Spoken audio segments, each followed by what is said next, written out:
and the high levels of vaccination, almost 88% of all adults now within 1 dose, as I said, is, I think, the right time to cautiously proceed, but continue to be careful. This is the most infectious respiratory disease that's aerosol transmitted that man has experienced, and it's only right that we do the right thing on this. Mr Zahawi also confirmed that the government has now received the official advice from its advisory body on vaccines and immunisation, the JCV.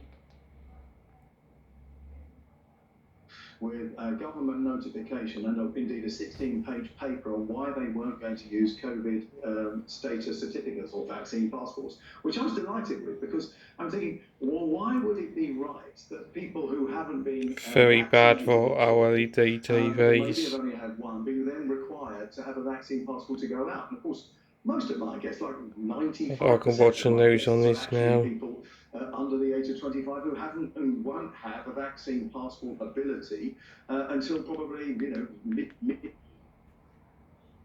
of the party. You're talking about groups called Labour Against the Witch Hunt, Socialist Appeal, who many feel within the party essentially bring this kind of toxic extremism, which is been linked to kind of anti-Semitism or to kind of far left kind of activities and kind of communism, such others, and essentially many members of the party want to see those members out. They don't think they belong currently in the Labour Party. In saying that, not everyone is on the same page. Clearly, we've heard from particularly some left-wing MPs who feel that this is actually a witch hunt to get rid of left-wing supporters, that you could see 1,000 members forced out of the party.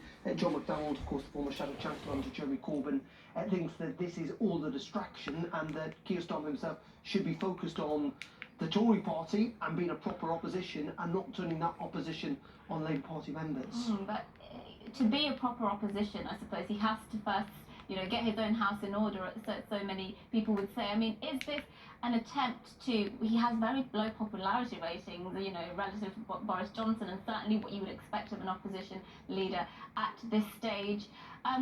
He also has a culture issue, I suppose you would say, because a lot of people have left the Labour Party. People from working class community with perhaps more traditional, conservative social values don't feel the Labour Party reflects them anymore. Is this an attempt on the part of Keir Starmer to firstly distance himself from Jeremy Corbyn's Labour Party, and also perhaps reimagine what the party stands for? Thank you very much, Jonathan. Let's talk now to Professor Susan Mickey, who is on the UK